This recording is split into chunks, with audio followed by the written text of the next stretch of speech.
I was thinking this week about a good friend of mine, a former colleague. We worked together for over a decade, and I learned a lot of things from her. She was older than me, and she had all of these dreams and goals, really. They were more than just dreams, they were goals of traveling, of doing certain things. But she wanted to wait till retirement, and she did. She retired, and I remember shortly after her retirement party, she passed away.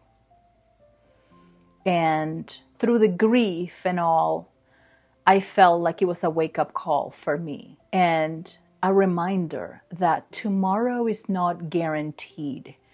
So we have to make the best of today.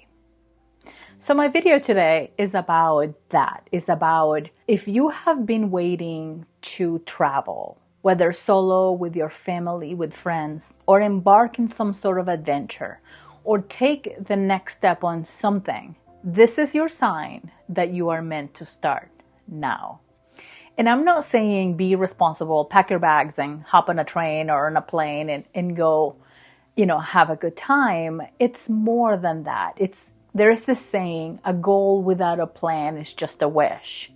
So put your plans in motion and reach for whatever, that next thing is. Whether, again, it's a big trip, whether it's a small trip, whether it's, a new adventure, whether it is just waking up tomorrow and saying, hey, you know what? I'm going to take the day off and I'm going to go visit this museum or something in your town or the next town over. It doesn't have to be this huge thing.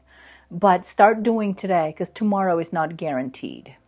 And by the way, if you're new here, hi, I'm Alex. I make videos about intentional living, traveling, adding more adventure to your life, all while working full time. So welcome. I've been a planner all my life. I always want to see my plans kind of develop and progress and come to the perfect time. Like, okay, I'm at a point where, I envisioned that this would be perfect and now it's when I'm going to take that next step. And I realized that the perfect time seldom comes. There's always something for one reason or another. So you have to go with good enough. And that's what I really mean by stop waiting for someday to come and you can make your, dreams come true or reach for that goal or, make that trip or, whatever it is. There is certainly a stigma to solo travel.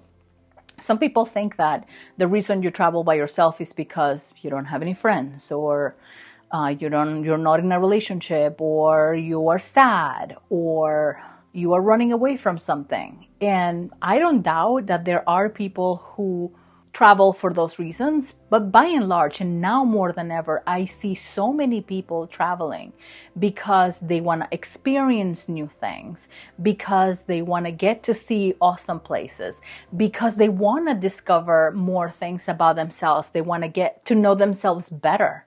And traveling solo is a great way to do that.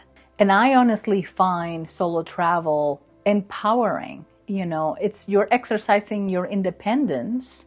And I think in some ways, it enriches you in a way that when you come back, you are a happier person. You are, you can share a lot of those memories with others without necessarily, taking them with you. So I say, do not let societal norms or the stigma of solo travel get in the way of your plans and reaching for the things that you really want to do. I'll give you a little bit of my story. One of the reasons there are a couple of reasons why I travel now by myself and I'm not waiting for retirement, for example, to do that.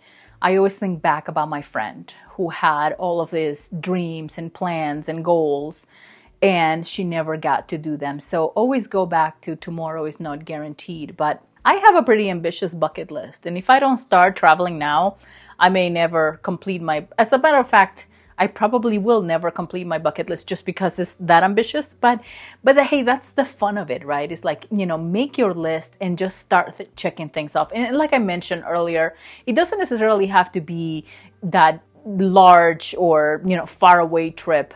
It can be an adventure. It can be many other things, but I guess I implore you to start now because, you may run out of time. So that is one of the reasons why I started traveling solo a couple of years ago, is because I have a lot that I want to do, and I don't want to get to a certain age in my life and lose mobility and not be able to do certain things and have a lot of regrets. And the other reason is, in a way, traveling solo is self-care for me, and maybe this is the way it is for you too.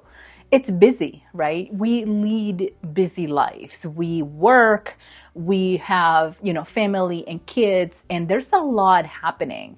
And unless you're conscious about taking some time for yourself in that environment, it seldom ever happens.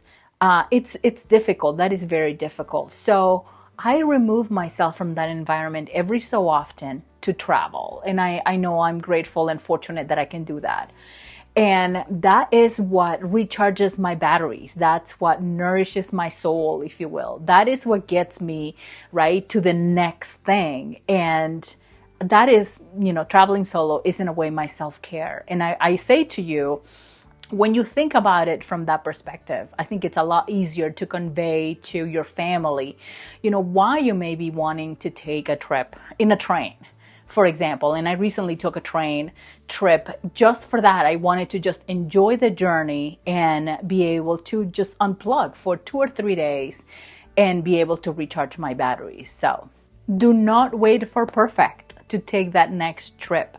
Go for good enough. Put those plans in motion, because tomorrow is not guaranteed. Make the best of today. So thank you for being here, and I will see you in the next video. Bye-bye.